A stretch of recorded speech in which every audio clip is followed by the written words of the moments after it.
안녕하세요. 기초의학과 진로탐구 네 번째 강의입니다. 오늘 말씀드릴 내용은 기초 연구에 대해서 좀 더 말씀을 드리겠습니다. 지난 시간에 기초 실험 분석에 대해서 여러 가지 변화가 있다. 기초 연구 분야 변화에 대해서 얘기했습니다. 연구 인력이 전 세계적으로 부족하고 또 연구 분석 업체가 발달해서 대행을 해준다든지 협업을 하는 형태가 늘어나고 있고, 또는 연구자들 또는 교수님들이 벤처 사업을 하면서 분석 업체 사업을 한다든지 해서 공동 연구나 그다음에 부족한 연구 인력을 대체하기 위해서 분석 업체를 이용하는 경우가 늘어난다. 이런 얘기를 했습니다. 그리고 다양한 데이터베이스와 도구들이 아주 끊임없이 발달하고 있고 탄탄한 근거들을 제공하고 있다고 얘기를 했습니다. 그래서 앞서 얘기했던 여러 가지 사이트들이 있어요. 위에 보이는 몇 가지 사이트들은 여러 가지 오믹스 분석, 어떤 실험 방법적인 것들을 대량 분석해주는 업체, 또는 여러 가지 독성 실험 등을 또는 주요 실험을 대신해주는 업체, 다음에 마우스 실험을 대신해주거나 아니면 유전자 변형 마우스를 만들어주는 업체, 그 다음에 아래쪽에 보시면 여러 데이터베이스들이 있습니다. 전 세계가 공유하고 같이 활용하고 있는 그런 데이터베이스가 되겠습니다. 그래서 도구의 변화가 일어났다 얘기를 했고요.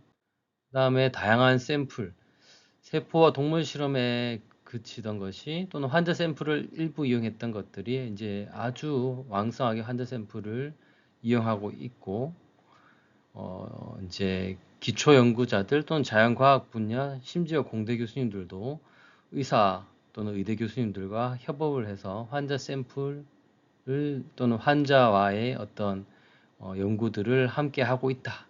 이렇게 얘기를 할 수 있겠습니다. 그리고 바이오인포마틱스나 데이터베이스 분석 프로그램이 발전하면서 단순히 유전자 정보나 이런 것들이 아닌 우리 환자 건강 정보, 전 세계의 환자 건강 정보, 임상 정보들이 데이터베이스로 활용이 되고 있다. 이렇게 말씀을 드릴 수가 있겠습니다. 자, 그래서 뭔가 기초의학 연구 또는 융합 연구에 다양한 변화가 왔는데, 사실 연구나 기초의학 뭐 이런 걸 얘기하면 너무나 어렵게 느껴집니다. 연구도 너무 어려울 것 같고 논문 작성이란 건 너무나 어려운 일로 여겨집니다. 과연 얼마나 어려운 것일까에 대한 얘기를 조금 더 해보겠습니다. 기초의학 연구나 실험의 난이도를 결정하는 것은 무엇일까? 일단 모든 게 어렵지 않다고 얘기하려면 난이도가 있다는 걸 얘기해야 되겠죠. 그래서 오늘 얘기하고자 하는 말의 핵심은 이런 기초의학 연구 또는 실험 또는 논문 작성에는 분명히 그 난이도가 있어요. 쉬운 것부터 아주 어려운 것까지 있다. 모두가 어려운 연구만을 하는 것은 아니다. 이런 얘기를 하고자 합니다. 그런 것들 얘기하기에 앞서 연구란 무엇인가, 연구의 목적은 무엇인가에 대해서 먼저 얘기를 해보고자 합니다. 잘 알고는 있지만 좀 막연하게 우리가 생각만 하고 있던 주제입니다. 자, 그래서 우리가 흔히 말하는 연구 또는 연구 논문, 학위 이런 거에 코어가 되는 것은 핵심 목표죠. 가설을 규명하는 것이에요. 자, 가설을 규명하는 것이다. 그럼 가설은 무엇일까? 가설은 우리 어떤 연구 질문이 있긴 해야 되겠죠. 또는 어떤 문제점, 사회적 문제점이라든지 기존 연구의 문제점 뭐 등등에 대해서 원인을 밝히는 겁니다. 그래서 연구에는 이제 가설이란 건 어떤 목적성이 있고 그게 질문이나 기존 알려진 것들에 대한 문제가 있고 문제점이 있고 그것에 대해서 원인을 규명하는 것. 이것이 가설이 제대로 된 가설이라고 생각이 됩니다. 단순하게 문제점만 찾을 수는 있지만 좀 더 원론적으로 얘기한다면 문제점에 대해서 원인을 규명하거나 적어도 원인을 본인의 연구자 입장에서 제한할 수 있겠죠. 규명은 하지 못하더라도요. 그래서 이런 연구의 목적, 어떤 문제점이나 질문에 대해서 원인을 규명하거나 원인에 대해서 논의를 하는 것이 가설이라고 생각이 됩니다. 그래서 이것 자체가 연구 논문의 필수 요소라고 생각이 됩니다. 자, 그러면 이런 연구에 대한 질문에 대한 원인을 규명하는 것. 이것은 어떻게 이루어지냐면, 자, 먼저 잘 알려진 현상도 있을 수 있고, 잘 알려진 사실, 이미 잘 알려진 데이터에서 시작을 할 수가 있습니다. 또는 완전하게 새로운 어떤 현상을 발견하거나 새로운 데이터를 찾았거나 이런 것들도 될 수 있겠죠. 그리고 새롭게 개발한 도구나 물질, 약물 등들도 될 수 있겠습니다. 즉, 연구의 주제가 되는 것 또는 연구의 질문이 될 수 있는 것 중에 제가 말하고자 하는 것은 새롭게 발견된 현상, 새롭게 발견된 도구나 물질뿐만 아니라 이미 잘 알려진 현상이나 잘 알려진 사실, 잘 알려진 데이터 안에서도 충분히 연구의 주제나 연구의 질문을 찾을 수가 있고, 잘 알려진 사실이라고 했지만 이것은 세월이 흘러서 보면 거짓이 되거나 좀 불완전했던 것으로 판명이 나기도 합니다. 그래서 우리가 연구의 주제를 잡을 때 꼭 새로운 뭔가를 발견해야 되는 것이 아님을 알면, 잘 알려진 현상 속에서 뭔가를 찾으려고 노력하면 훨씬 더 연구에 대한 부담을 떨칠 수가 있겠습니다. 자, 그 다음은 이제 작동의 우리가 연구 주제를 정했으면 그것에 대해서 이제 기전을 규명하는 것이 전체 연구의 핵심이 되겠죠. 자, 그래서 연구의 핵심은 어떤 가설을 규명하고, 가설을 규명한다는 건 그 가설의 어떤 원인을, 우리가 제기한 문제의 원인을 규명하는 건데, 작용 기전을 규명하거나 작동 기전을 규명하거나 어떤 문제의 원인을 규명하는 건데요. 그 방법이 첫 번째는 문헌 기반의 가설을 규명할 수가 있겠습니다. 여러 문헌들을 보니 문헌들을 쫙 분석한 다음에 문헌을 통해서 이제 이런 원인으로 이런 일이 일어날 수 있겠다. 뭔가 기전이나 원인을 규명할 수 있겠죠. 그래서 그 정도의 문헌으로 뭔가 원인이나 기전을 규명한다면 그것은 디스커션에서 이제 말로써 다른 문헌에 이런 것들이 있기 때문에 나는 이런 것을 제안한다고 얘기를 해야 되고, 사실 뭔가 이런 걸 하려면 새롭게 이제 기존의 것에서 새롭게 뭔가 발견한 현상에서 시작을 하긴 해야 될 겁니다. 안 그러면 완전하게 새로운 게 하나도 없는 논문이 될 수 있기 때문에 새롭게 발견한 현상이나 사실, 새롭게 발견한 데이터를 제시를 하면서 그 원인은 내가 직접 이 연구에서 규명하지 못했지만 문헌들을 분석해 보니 이런 원인이 그 중요한 팩트가 될 수 있겠다는 것을 디스커션에서 제안을 할 수 있겠습니다. 그런 것들의 일례가 케이스 리포트도 그냥 단순하게 리포트에서 끝나지 않고 디스커션에서 뭔가 저자가 생각하는 원인들을 문헌 기반으로 얘기한다면 훨씬 좋겠죠. 또는 그 위에 브리프 커뮤니케이션이나 레터 등의 형식의 논문이 될 수가 있겠죠. 두 번째는 데이터 분석 기반을 통해서 가설을 이제 규명하는 거죠. 어떤 작동 원리나 어떤 문제의 원인을 규명하는 방법이 데이터 분석인 거죠. 그래서 당연히 대규모의 빅데이터가 있어야 되겠고, 통계적인 분석 방법이나 인포마틱스 등등의 분석 방법들이 들어가야 되겠습니다. 그리고 원인을 이제 얘기를 하는데, 원인 규명이 이런 데이터 분석에서 되는 경우도 있어요. 그럼 대부분의 이제 원인은 디스커션에서 얘기를 하게 되겠죠. 그래서 완벽하게 규명하지 않은 것들이 데이터 분석 연구에서 나올 수도 있습니다. 그래서 이제 제가 하고자 하는 얘기는 데이터 분석의 기반의 어떤 가설 규명은 일반적으로는 원인 규명까지 안 될 수도 있어요. 하지만 최근에 개발된 여러 가지 툴들을 이용한다면 원인 규명까지도 갈 수가 있습니다. 그런 사례들을 몇 가지 이야기를. 첫 번째가 우리가 많이 들어봤던 메타 분석, 시스테마틱 리뷰 분석입니다. 그래서 이런 것들은 기존에 나와 있는 여러 가지 리뷰 논문 또는 여러 가지 환자 분석 연구들을 문헌을 분석을 하는데 규모가 엄청나게 크게 하는 거죠. 그래서 이제 지금 소개드리는 것은 어떤 모노제닉 디스오더에서 헤마토포ie틱 스템셀 또는 프로제니털 셀에 대한 어떤 유전자 치료에 대해서 시스테마틱 분석이나 메타 분석을 한 건데, 오른쪽에 글을 보시면 그 마녀 편에 대한 매드라인, 엠베이스, 코크란에서 리터러처들을 찾고 그 이외에 온라인 리서치 페이퍼, 리포트 등 120여 건 정도. 그래서 이러한 것에서 시작해서 어떻게 내가 스크리닝을 하고 마지막에 인클루전 하는 것들은 몇 가지 문헌을 가지고 결론을 내리는지를 분석해가는 아주 체계적이고, 이 분석해가는 안에 최근에 개발된 툴들이 다 들어있어요. 그래서 아주 나름대로 과학적이고 체계적인 분석을 통해서 시스테마틱 리뷰나 메타 분석을 할 수 있느냐를 최근에 많이 하고 있습니다. 근데 이것의 근거는 현재는 근거 중심 의학에서 아주 높은, 최고 높은 정도의 근거적인 신뢰도를 가지고 있다고 얘기할 수가 있겠습니다.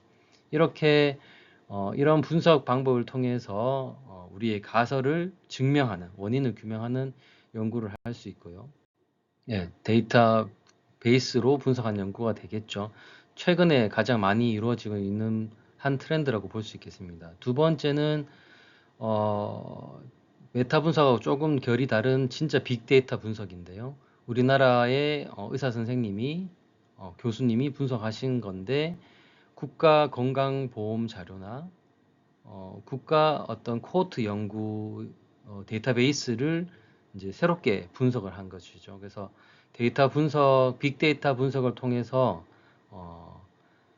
어떤 걸 증명한 건데, 내용을 보시면 파킨슨 환자에서 피지컬 액티비티가 많고 적음에 따라서 피지컬 액티비티가 적을수록 모탈리티가 높다. 뭐 어떻게 보면 우리가 흔히 알고 지레짐작으로 알고 있는 어떤 사실이지만 과학적으로 증명이 완벽하게 되어 있지 않은 어떤 가설을, 이런 국가 데이터, 빅데이터를 꺼내 가지고 그 안에서 이런 데이터 분석을 통해서 가설을 규명한 연구가 될 수 있겠습니다. 사실 이 연구 안에서 예를 들어서 피지컬 액티비티가 파킨슨의 모탈리티하고 어떻게 연결되는지에 대한 기전은 실험적 연구를 하지는 않은 거죠. 하지만 이걸 통해서 분명히 디스커션 안에 저자의 생각이 담겨 있습니다.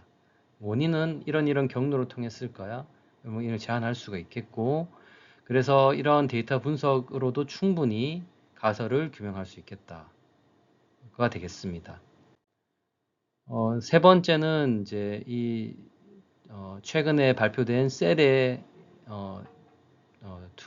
투고된 논문인데요.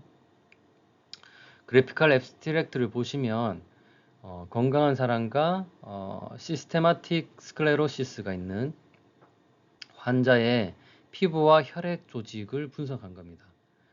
근데 이제 N수가 엄청나게 많지 않아도 충분히 분석할 수 있는 아주 최신 기법의 연구들이 개발되어 있기 때문에, 분석 툴들이 개발되어 있기 때문에 환자 수가 적어도 분석은 할 수 있고요. 이 연구에서는 그래도 기본적 이상의 어떤 환자 수를 보유는 하고 있지만 꼭 그렇지 않아도 된다는 얘기를 하고 싶었습니다. 일단 환자의 조직에서 싱글셀들을 다양한 방법으로 분석을 하고 데이터 분석을 하고 인테그레이션도 하고 뭐 이렇게 해서 아래쪽에 보이는 가설을 제시를 합니다. 건강에는 이런데 건강하지 않은 시스테마틱 스클레로시스 환자는 좀 다르더라. 그리고 거기에 가장 중요한 마커가 될 수 있는 것을 LGR5라는 바이오마커를 제시를 합니다. 그래서 이 연구는 조금 더 실험적인 어떤 가설까지도 이제 규명을 해서 데이터 분석을 통해서 시작한 연구가 어떤 새로운 바이오마커까지 제안하는 연구가 되겠습니다. 좀 더 실험적인 노고가 훨씬 많이 들어갔다고 볼 수가 있겠죠. 앞선 연구들도 당연히 어려웠겠지만요. 마지막은 제가 참여했던 연구인데 소규모 환자를 모으고 이때는 좀 더 타이트하게 인클루전, 익스클루전 크라이테리아를 정해서 모은 다음에 환자의 혈액을 이제 대규모 환자 수가 적은 대신에 좀 더 많은 수의 혈액 속에 단백질들을 분석할 수 있는 기법을 통해서 안티바디 어레이를 합니다. 그래서 좀 더 크게 변한 것들, 차이가 나는 것들을 찾아내는 과정들을 데이터 분석으로 통해서 위에처럼 보여주고, 그 다음에 이제 후보들을 가졌죠. 차이가 많이 나는 단백질들을. 그 다음에 이제 더 많은 대규모의 환자군을 모집한 다음에 그 혈액 속에서 정량적인 방법으로 선별된 단백질들을 항체 기법 기반으로 농도를 측정해서 가장 크게 유의하고 차이가 나는 것을 새로운 단백질을 발굴하는 연구입니다. 그래서 당뇨 전 단계에서부터 차이가 나는 것이 무엇인지, 또는 당뇨 전 단계에 크게 차이가 나는 것이 과연 당뇨병 마커가 될 수 있을지, 이런 것들을 제안한 연구가 되겠습니다. 당뇨병은 이제 시간이 갈수록 염증도 생기고 여러 가지 합병증들도 오고 약물도 먹기 때문에 사실 정확한 혈액 분석이 좀 되기가 힘들 수도 있어요. 여러 가지 팩터들이 섞여 있기 때문에. 그래서 저는 이제 당뇨 전 단계에 포커싱을 하고 새로운 걸 발굴하는 연구를 하고 제안을 한 연구가 되겠습니다. 이것도 어떻게 보면 빅데이터 나름의 데이터 분석이죠. 환자 데이터와 이러한 안티바디 어레이 데이터들을 분석해서 시작해서 규명을 한 연구가 되겠고, 조금의 실험이 가미가 되어 있습니다. 그 마지막은 우리가 흔히 잘 알고 있는 리서치 페이퍼입니다. 실험을 통해서 가설을 규명하는 것.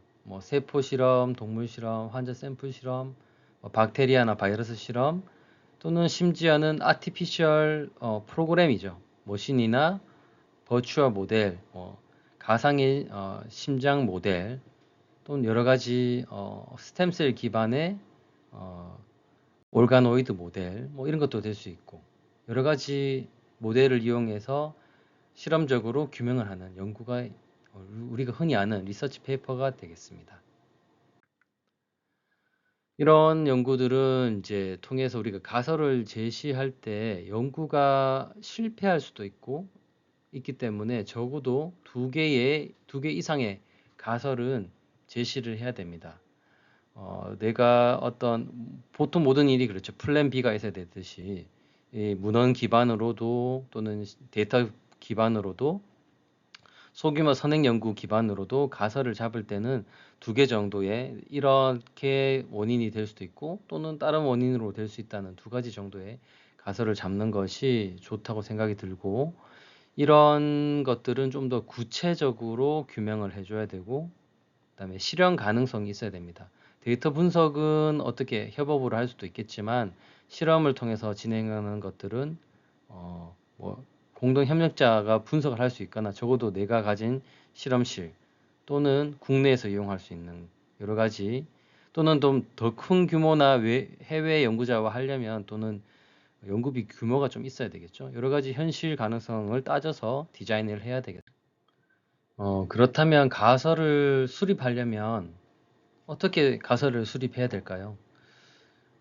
당연히 앞서 얘기한 것처럼 연구를 성공적으로 진행하려면 구체적이어야 되고 실현 가능성이 있어야 되겠죠. 거기다가 과학적 근거를 기반한 가설을 수립해야 되는데, 가설 수립에 가장 먼저 생각이 드는 건 문헌 기반의 가설 수립일 겁니다.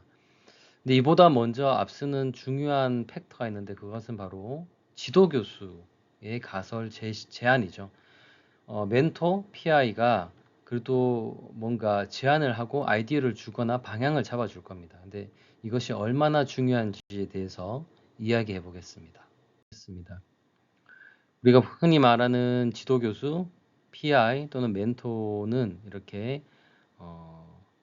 부모와 자식 간의 좀 비유를 해보고자 하는데요.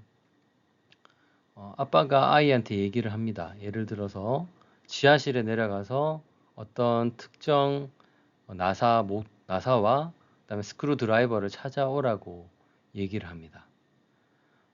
그냥 모양이 좀 특별하게 생겼어 이렇게 얘기를 할 경우 지하실에 아이가 내려갔는데 지하실이 이렇게 복잡합니다.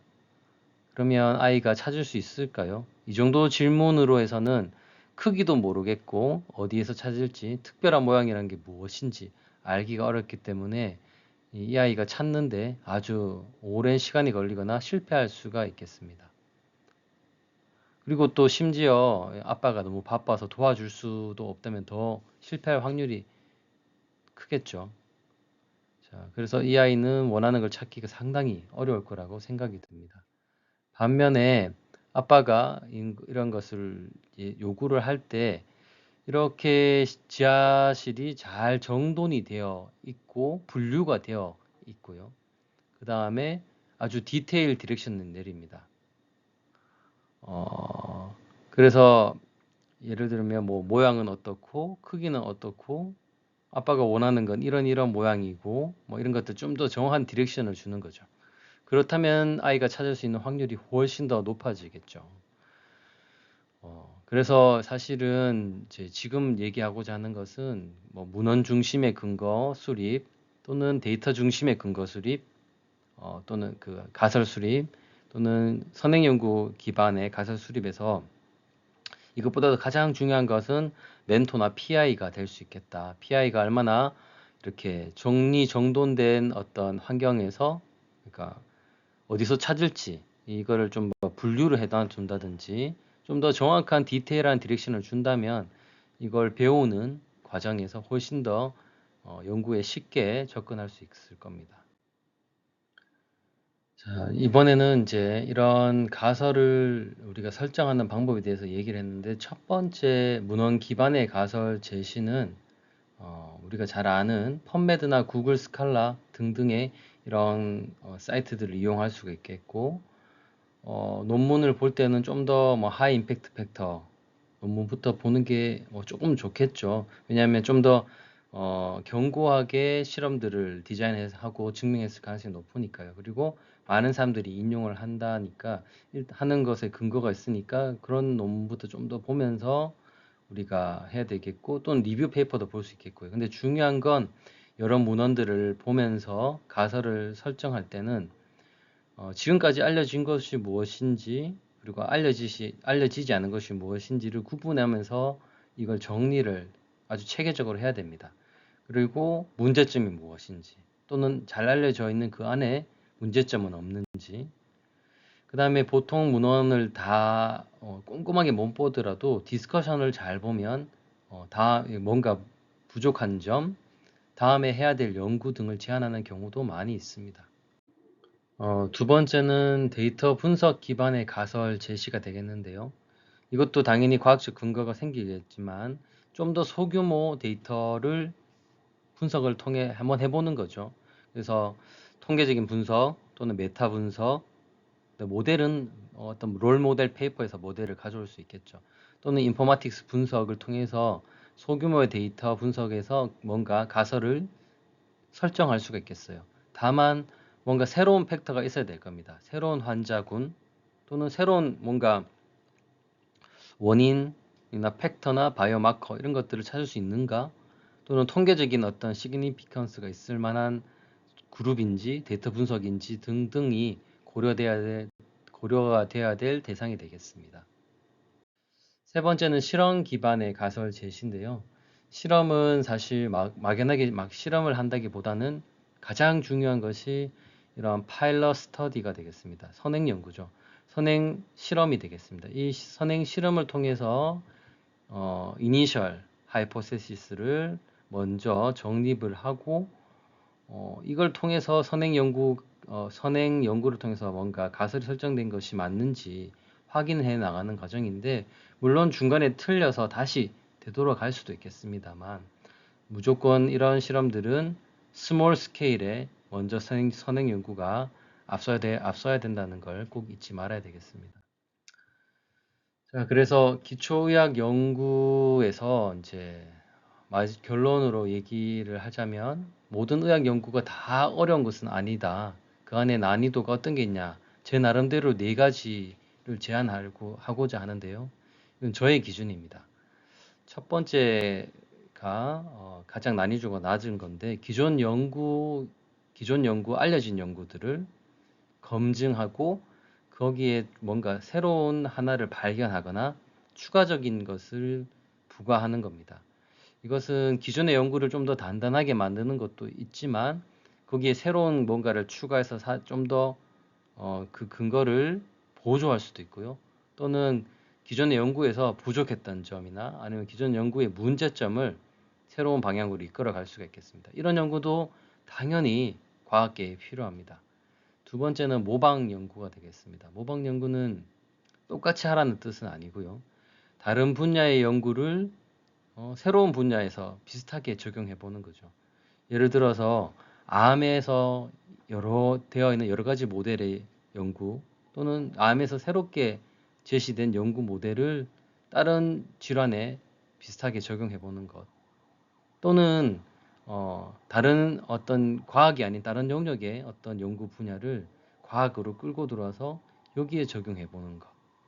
이런 것들이 어, 불법이 아닌 아주 새로운 것들을 창출해낼 수 있는 모방 연구가 될 수 있습니다.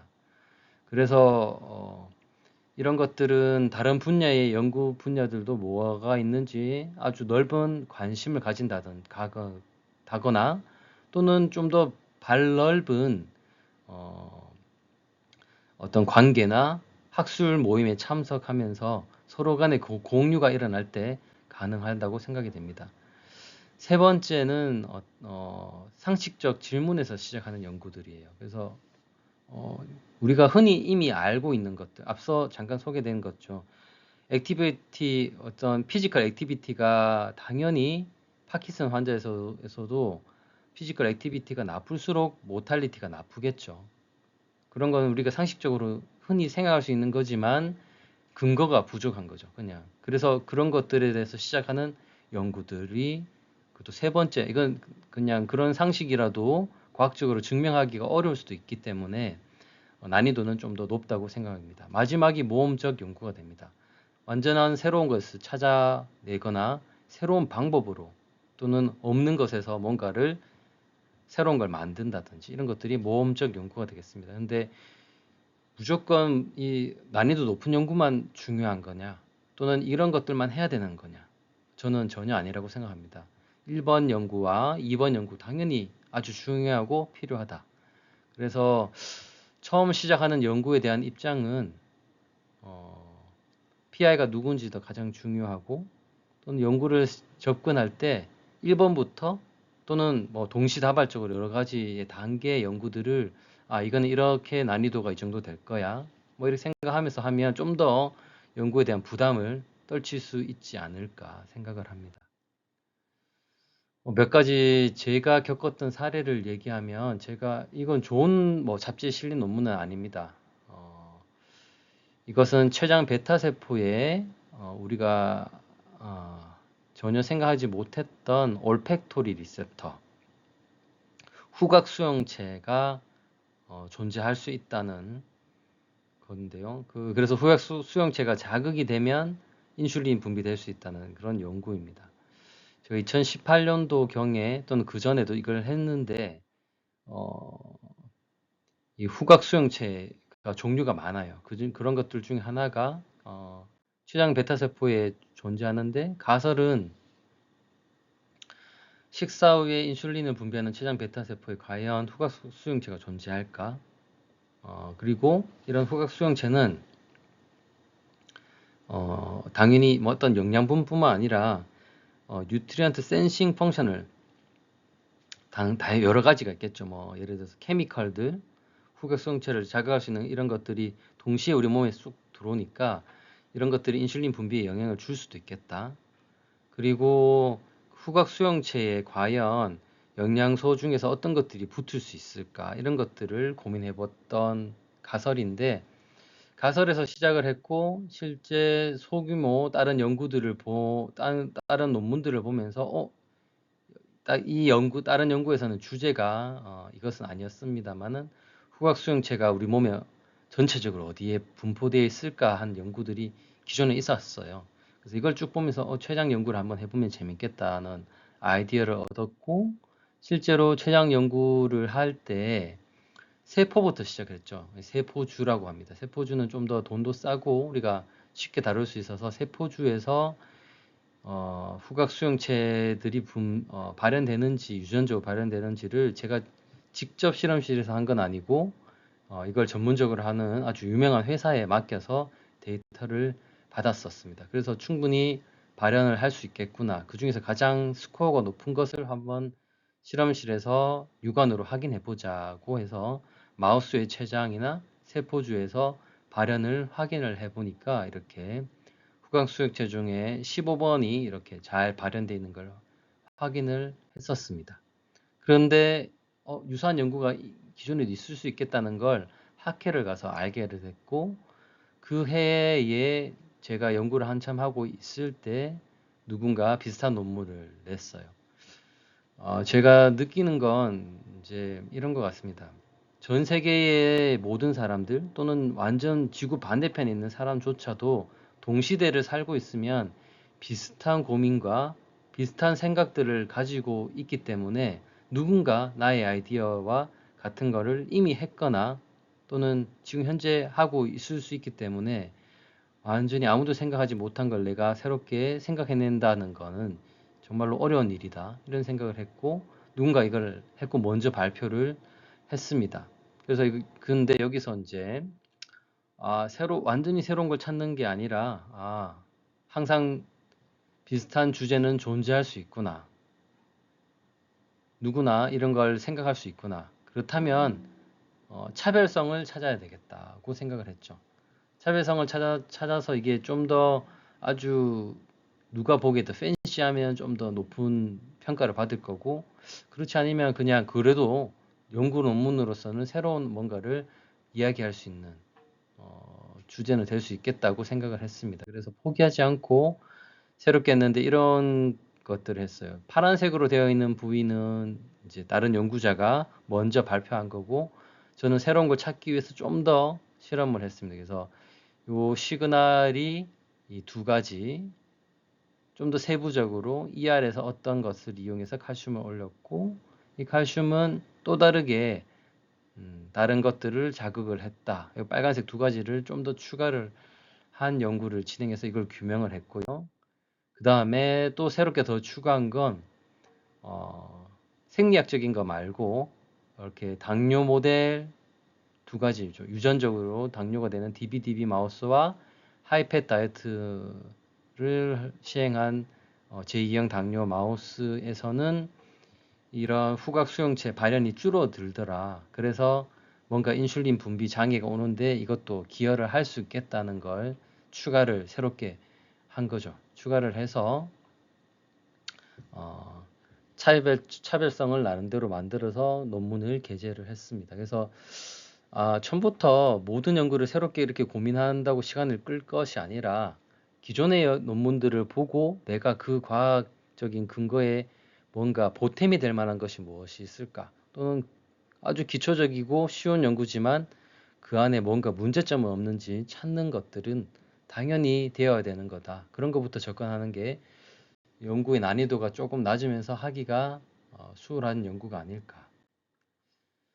그렇게 생각을 했고 논문은 또 그래서 이제 연구와 논문에 대해서 모든 연구가 어렵다고 하는 것은 아닙니다. 모든 연구가 어려운 것은 아니고 그 안에 이렇게 난이도가 있다. 좀 정리를 하면 연구는 모든 게 어려운 게 아니고 모험적 연구가 있고 상식적 질문에서 시작하는 그 다음이 있고 그 다음에 모방 연구 다른 분야를 여기 가져와서 새로운 분야에 적용하는 또는 어떤 아주 피부에 관련된 연구를 위장관에 적용한다든지 아니면 머테리아나 메소드를 또 새롭게 적용한다든지 아니면 아예 다른 학문 분야를 가져온다든지 뭐 이런 것들이 될 수 있겠고요. 마지막이 이제 오늘 좀 시간을 들여서 얘기했던 기존의 연구에서 뭔가 차별성을 만드는 것들. 그렇게 하면 연구의 난이도가 쫙 나름대로 저는 이렇게 정립을 했고, 내가 만약에 연구를 하거나 벤처 사업가가 된다면 이 정도의 난이도가 있는 차별성이 있다는 걸 알고 접근한다면 훨씬 더 부담 없이 연구에 접근할 수 있고, 심지어는 난이도가 낮은 연구를 하면서도 아주 팬시하고 큰 파장을 미칠 것들을 찾을 수도 있겠죠. 그래서 이런 연구에 난이도가 있다는 걸 안다면 의학 연구를 대하는 우리의 자세도 뭔가 한결 부담이 적어질 수 있지 않을까 이렇게 생각이 듭니다. 오늘 강의는 여기까지이고요. 다음 시간에는 이 의학 연구의 난이도뿐만 아니라 우리가 앞서 얘기했던 의료에는 근거 중심 의학이 있는데 이것은 나름대로 이렇게 난이도가 있는 이런 단계들이 설정되어 있습니다. 그런 것들을 보면서 근거 중심의 의학이 어떻게 되어 있고 중요도가 뭔지에 대해서 한번 이야기하는 시간을 가져보겠습니다. 수고하셨습니다.